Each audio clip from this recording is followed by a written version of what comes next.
رانا ثناءاللہ صاحب کے خلاف FIR درج کر دی گئی ہے.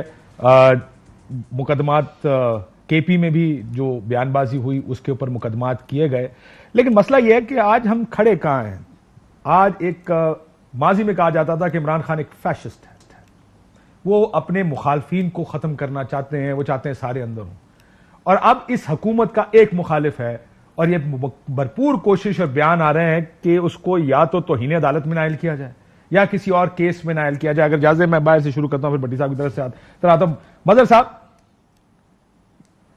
اپوزیشن جب آپ کے اوپر جب ان کے اوپر ہو رہی تھی تو کہتے تھے کہ ختم کرنا چاہتے ہیں. آج یہی واحد اپوزیشن اس وقت عمران خان صاحب کی ہے اگر آپ دیکھیں اس نظام میں پورے میں، تو کیا ان کو ختم کرنا چاہتے ہیں؟ اور اب سب ٹھیک ہے کہ اگر عمران خان صاحب کو کسی ٹیکنیکل گراؤنڈ پہ کسی طرح سیاست سے باہر کر دیا جائے؟ شکریہ کاشف. دیکھیے، ظاہر ہے ٹک فور ٹیٹ والی پالیٹکس ہماری یہاں ہمیشہ سے رہی ہے. یعنی جن چیزوں کو ہم اپوزیشن میں رہ کے اپوز کرتے ہیں انہی چیز کو جب حکومت میں آتے ہیں تو اپنے مخالفین کے خلاف استعمال کرتے ہیں. اور یہ 30-40 سال کی ہماری پوری تاریخ اس چیز کی گواہ ہے کہ ہم نے یہی کیا ہے اور آج بھی یہی کر رہے ہیں. ابھی آپ نے مثال دی کہ پنجاب کے اندر، مجھے جہاں تک، میں کوئی وکیل نہیں ہوں، لیکن میرا نہیں خیال کہ انفرادی طور پہ کوئی شخص جا کے انسداد دہشت گردی کا مقدمہ قائم کروا سکتا ہے. یہ اسٹیٹ نارملی کرتی ہے. ہو سکتا ہے کہ میں اس پہ غلط ہوں، لیکن جہاں تک میں نے سمجھا ہے اس اینٹی ٹیررزم ایکٹ کو، تو اسٹیٹ ورسز جو بھی ہے XYZ اس کا. لیکن عمران خان کے خلاف دہشت گردی کا مقدمہ قائم کرنا میرا خیال ہے یہ بالکل اسی سلسلے کا تسلسل ہے.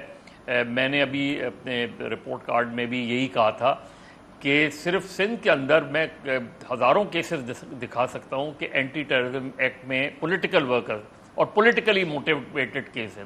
حالانکہ اس کی اسپیسیفک کلازز ہیں، اس میں ریزنز بتائے گئے ہیں کہ اینٹی ٹیررزم کا مطلب کیا ہوتا ہے.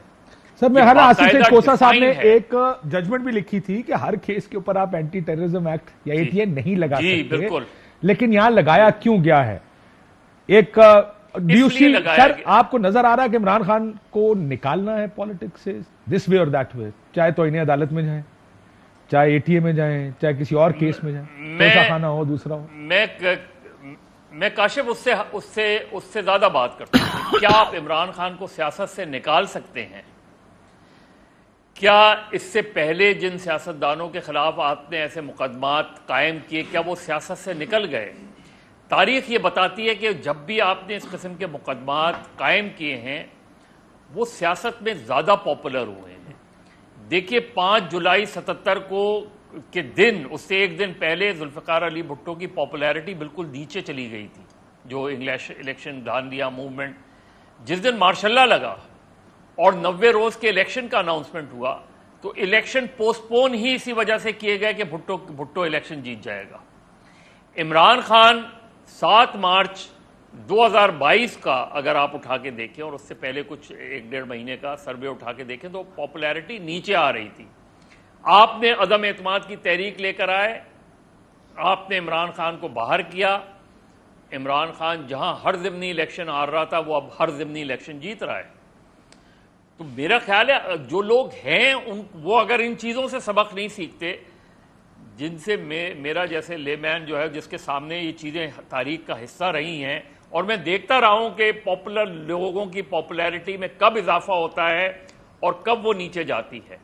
گرفتاری رہ گئی. وہ میں نے پڑھا کہیں کہ جب زرداری صاحب نے کہا کہ اگر اس کو گرفتار کیا تو یہ تو چھت توڑ کے نکل جائے گی ان کی پاپولیرٹی عمران خان صاحب کی. سو پرابلم یہ آپ آئیڈینٹیفائی تو ٹھیک کر رہے ہیں لیکن ہم سیکھتے نہیں ہیں. میں ذرا اسی کے اوپر حبیب اکرم صاحب، اور آج ایک اور چیز ہوئی. آج فیصل آباد میں آپ نے دیکھا ہوگا کچھ پریس کانفرنسز ہوئی ہیں جس میں عابد شیر علی صاحب کی اور ادھر کی، میں ذرا اس پہ بھی آنا چاہوں گا. لیکن حبیب اکرم صاحب، پہلی چیز، کیا فیصلہ ہو گیا کہ عمران خان کو سیاست سے نکالنا یا کوشش کرنی ہے نکالنے کی؟ کاشف، ہمارے پاس ایک ٹیکسٹ بک ہے جو آپ نے اور میں نے، مظہر صاحب نے حالات کی اس طرح پڑھی ہے، اور وہ ٹیکسٹ بک پتہ نہیں کون سے تاریخ کے لاکر میں رکھی ہوئی ہے کہ جب بھی ایسی صورت پیش آتی ہے وہ وہاں سے نکال لی جاتی ہے. اور اگر میں آپ کو زیادہ تاریخ میں پیچھے جاؤں تو دراصل یہ نو آبادیاتی ٹیکسٹ بک ہے کہ جو اپنے سیاسی مخالفین سے نمٹنے کے لیے جو استعماری حکومتیں رویے اختیار کرتی تھی ایکچولی وہی ہوتے ہیں. آپ دیکھ لیے ہمیں یہ پیٹ بالکل پتہ ہے کہ جب کسی کو نکالنا ہوتا ہے تو اس کے آثار و قرائن کیا ہوتے ہیں وہ آپ بھی جانتے ہیں, مظہر عباس صاحب زیادہ اچھے طریقے سے جانتے ہیں اور سب سے کم تر میں جانتا ہوں, ارشاد بھٹی صاحب بھی بہت اچھے طریقے سے جانتے ہیں. اسی طرح پھر ہمیں یہ پتہ ہوتا ہے جب کسی کو رگڑا لگانا ہوتا ہے تو اس کے پہلے قریب ترین لوگوں کے اوپر پرچے درج کیے جاتے ہیں. یہ زیادہ دور نہ جائے, 2016-17 میں بھی یہی ہو رہا تھا.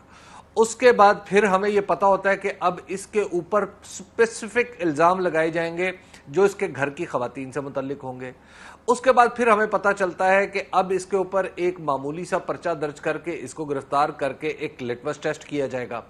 پھر ہمیں پتہ چلتا ہے کہ آخر کار ایک ایسا کیس سامنے آئے گا جس کا الٹیمیٹ نتیجہ یہ کسی کی نااہلی کی صورت میں نکلے گا, وزارت عظمیٰ سے ہٹانے کی صورت میں نکلے گا, یا خدا نخواستہ کسی کی موت کی صورت میں نکلے گا. تو یہ جو 5 سٹیپ ہیں اس پرٹیکولر کیس میں 4 پورے ہو چکے ہیں. عمران خان کے خلاف, عمران خان کو نکالنے کے قرائن ہمیں پچھلے اکتوبر میں نظر آ رہے تھے, وہ نکال دیے گئے. اس کے بعد عمران خان کے قریبی ساتھیوں کے اوپر پرچے درج ہونے تھے, ہم دیکھ رہے ہیں کہ وہ درج ہو چکے ہیں. اس کے بعد عمران خان کے اوپر کچھ لوگوں کو تلاش کرنا تھا جو عمران خان کے خلاف وعدہ معاف گواہ بن سکے, ان کی تلاش بڑی پرزور طریقے سے جاری ہے. پھر مقدمے کا معاملہ آتا ہے تو پھر مقدمہ اور اس کے ساتھ ساتھ فورن فنڈنگ کے سو کالڈ اس کا فیصلہ آ جاتا ہے. اب صرف اس میں آخری کڑی باقی ہے کہ کس طریقے سے عمران خان کو موجودہ سیاسی میدان سے باہر نکالا جائے. تو یہ جو پورے کا پورا یہ جو ٹیکسٹ بک ہے 5 جولائی کا ذکر خود مظہر بھائی نے کیا. اس کے بعد دیکھ لیجئے کیا واقعات میں کوئی چھٹا واقعے کا اضافہ ہوا ہے, یا کوئی 7واں انداز اختیار کیا گیا ہے, یا کوئی 8ویں طریقے پر غور کیا گیا ہے. کچھ نہیں ہوا, وہی 5 سٹیپس ہیں اور اس وقت ہم فائنل سٹیپس پہ ہیں. تو لہٰذا اب یہاں پہ اگر تو یہ فیصلہ ہو چکا ہے کہ عمران خان, اور آپ کو پتہ ہے فیصلے پاکستان میں کیسے ہوتے ہیں, کہ اب عمران خان کو نااہل کرنا ہے, تو میں آپ کو یہ عرض کر دوں کہ اگر پی ڈی ایم کوئی الیکشن جیتنا چاہتی ہے, اگر پاکستان میں کوئی اس وقت پولیٹیکل پارٹی ایسی ہے جو عمران خان کا مقابلہ کرنا چاہتی ہے, تو اس کے پاس سوائے اس کے کوئی راستہ نہیں ہے کہ عمران خان نااہل ہو کے اس میدان سے باہر بیٹھے ہوں. اسی صورت میں عمران خان کا مقابلہ پولیٹیکلی آج کی تاریخ میں, کل ہو سکتا ہے عمران خان کو اتنی بڑی غلطی کر دیں کہ ان کی یہ ساری مقبولیت بالکل پانی کی طرح بہہ جائے, لیکن آج کی تاریخ میں اگر کسی کو کچھ کرنا ہے تو سوائے اس کے کوئی راستہ موجود نہیں ہے. اور میں اپنی کم علمی کا اور بے خبری کا اعتراف کرتا ہوں کہ مجھے یہ پتہ نہیں ہے کہ وہ فیصلہ ہو چکا ہے یا نہیں.